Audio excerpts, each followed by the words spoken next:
শুভ সকাল আমার প্রিয় পরিবার। আশা করি তোমরা সকলেই ভালো আছো, সুস্থ আছো। আমরাও ভালো আছি। দিনাজপুর জেলার ছোট্ট একটি গ্রাম থেকে আরও একটি নতুন ব্লগ শুরু করলাম।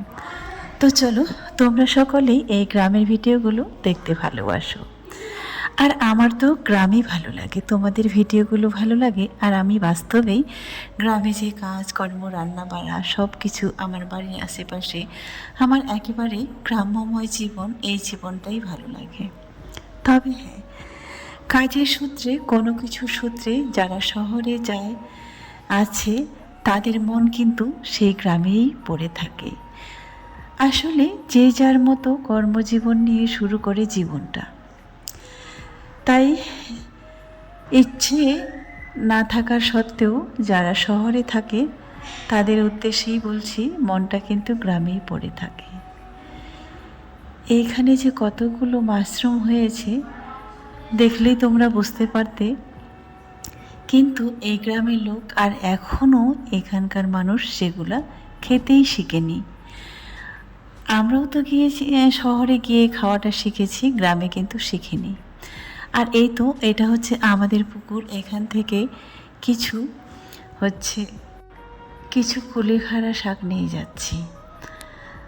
তো আসলে এই যে দেখতে পাচ্ছ, আমাকে এটাও কিনতে হয় না। এই যে যেগুলো তোমরা দেখতে পাচ্ছ, কুলেখাড়া আর হেলেঞ্চা শাক, এই দুটো শাক পুকুরের চারিধারটা যেমন ভর্তি হয়ে গেছে। আসলে এগুলো কেউ খায় না, আমাদের বাড়ির কেউ তো খায় না। আমি তোমাদের বললাম, আমি এগুলো শহরে গিয়ে খাওয়া শিখেছি, তাই পুরো পুকুর ভর্তি হয়ে আছে। এটা যদি শহরের আশেপাশে হতো তাহলে কিন্তু কেউ তুলে নিয়ে গিয়ে বিক্রিও করত, কিন্তু গ্রামের মানুষ এগুলো কেউ খাবে না। এই তো আমি আজ প্রথম নিয়ে যাচ্ছি জলটা খাবো বলে। আর মেদিনীপুরে থাকতে গেলে তো জল পাতা দুটোই খাই। জলটা সেদ্ধ করে খেয়ে নিই, আর পাতাটা বাটা করে কাঁচা লঙ্কা রসুন দিয়ে ভেজে বাটা করলে কিন্তু সেই লাগে। আমি বেটেই খাই বেশিরভাগ। তবে এই কুলেখাড়া শাকটা আমার জন্য আনিনি। তো চলো, কার জন্য নিয়ে এসেছি সেটা তোমরা বুঝতেই পারবে। যেদিন গাছগুলো লাগাই সেদিন কিন্তু প্রচুর রোদ ছিল, দুদিনে প্রচুর রোদ ছিল, খুব রোদ ছিল। তো এই জন্য মনে হচ্ছে দু একটা গাছ মারা যাবে। আর যাই হোক, যদিও হয় তার পরে দেখতে হবে, 2-1 মাস পরে, তারপর ওটা ওখানে আবার লাগিয়ে দিতে হবে। বর্ষার দিনে গাছটা লাগালে ভালো হয়, যদিও বর্ষার দিন কিন্তু বৃষ্টি ছিল না আর কি, দুদিনে এত খরা ছিল। গাছগুলো তো দেখে নিলাম, বাড়িতে তো এখন লোক থাকবে না। আর এটা হচ্ছে নিলাম বড় মেয়ে, আবারও আমি কী হতো দিদা হতে যাচ্ছি। আর আমার ও আবারও মা হবে আর কি। এই যে 8 মাস চলছে, তো 9 মাস হবে 15 তারিখে। তো প্রথম তো ছেলে হয়েছে, তোমরা দেখেছো। তো আর একটা ছেলেও মেয়েও যাই হোক হয়ে যাবে, দুটো হলে কমপ্লিট। আর তো এখন নেয় না মানুষ, তো আমার এখানেই আছে। তো আমি নিয়ে যাব ওইখানে, তো তোমরা দেখতে পাবে। তো এইটুকুই বললাম যে আবারও আমার বড় মেয়ে আবারও মা হতে যাচ্ছে। অতদিন আমি তোমাদের খবরটা দিইনি, বলিও নি, আর ভাবছি বলবো। আর সেরকমভাবে তো ভিডিও করা হয়নি, দেখতে দেখতে দিন চলে গেছে। তো একটু অসুস্থ খুব, শরীরে একেবারে ব্লাড নেই বলে দিয়েছে। তো যেই কটা দিন সময় আছে ভাবছি খাওয়াই এই কুলেখাড়া শাক, একটুও যদি ব্লাডটা আর কি বাড়ে, ব্লাড দিতে হয়, দেওয়াটা তো ভালো না, দিলে আর কি সেটা সঙ্গে সঙ্গে ওর কী হয়ে যায়, চুলকানি হয়, প্রবলেম হয়ে যায়, নিজের থেকে থাকলে ভালো। তো যাই হোক, এবারও আগেই ডাক্তার বলে দিয়েছে ব্লাড দিতে হবে, সেরকমই অসুস্থতায় চলছে। যেই একটা সপ্তাহ সময় পাবো আর কি, ভাবছি একটু খাইয়ে যতটুকুই হয়। তো চলো।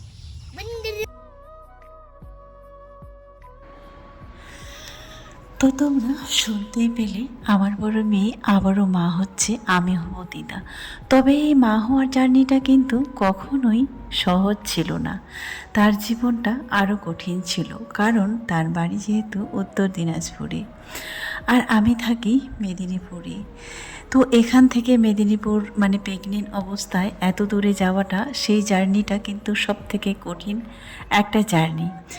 আর ওই তো তোমাদের আগের ভিডিওতে বলেছিলাম আমি থাকি ওখানে, সে এখানে, আমি ছাড়া তো তার কোনো কিছুই নেই, তাই আমার কাছে নিয়ে যাচ্ছি সেই মেদিনীপুরে।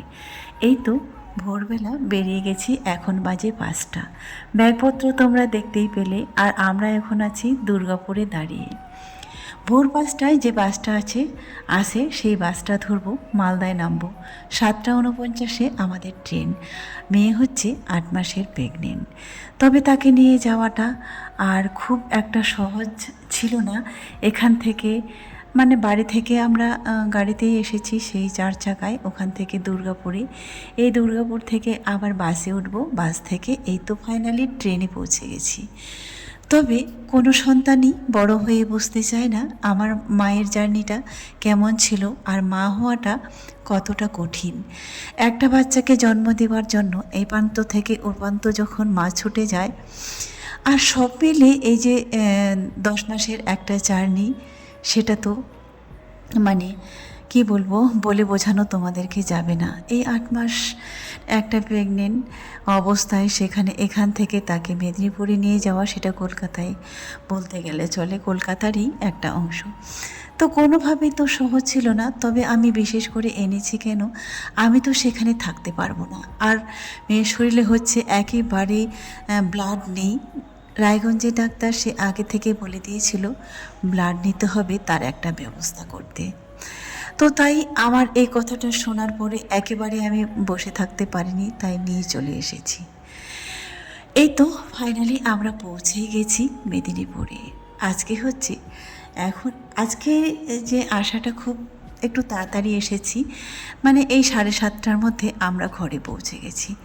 তাদেরকে এই ব্যাগপত্র গোছাতে দিয়ে তারা 3 বোনে ব্যাগপত্র গোছাচ্ছে, আর আমি চলে এসেছি রান্নাঘরে। বাড়ি ফেরার সঙ্গে সঙ্গে মনে হচ্ছে যে একটু ডাল ভাত কিছু খেলেই, আলু সিদ্ধ কিংবা ডাল একটা করলে কোনো রকমে খেয়ে দিয়ে রাত্রিটা শুয়ে থাকবো, তারপরে দিনে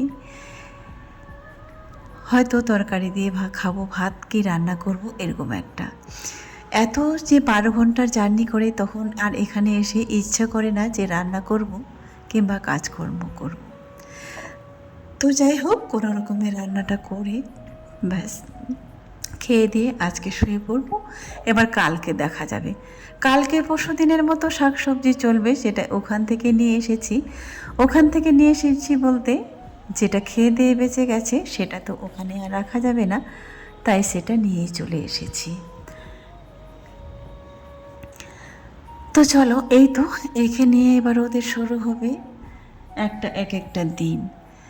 মানে কি বলবো, এখানে তো ওকে এই যে এখানে ওকে রাখা হবে যে 2-3 মাস, তো সেই 2-3 মাস তো কোনো কথাই শুনবে না। আর তার মধ্যে মানে ওদের রিয়া রাজিয়াকে যদি পায় তাহলে তো মানে আরও আদরটা একটু বেড়ে যায়, তো সে পড়াশোনার কথাই শুনতে চায় না। অবশ্য সে ভর্তিও হয়ে গেছে, তার ইংলিশ মিডিয়ামে পড়াশোনা করে, বলতে এই বছরই ভর্তি হয়েছে। কিন্তু সেখান থেকে একটা বলে নিয়ে আসা হয়েছে যে ওর মাকে এরকম এরকম মানে সব কিছু ডিটেলসে বলা হয়েছে। তো এটাই আর কি, একটু পড়াশোনার ডিস্টার্ব হবে, তবে কি বলো তো, ওর মা তো একটু স্বস্তিতে থাকবে। তবে হ্যাঁ, আশা করি আমার এখানে 1 মাস থাকলে তাকে আর শরীরে ব্লাড দিতে হবে না। তবে মেদিনীপুরেও ট্রিটমেন্ট চলছে তার, তো সেটা আশা করি তোমরা পরের ব্লগে আশা করি দেখতে পাবে।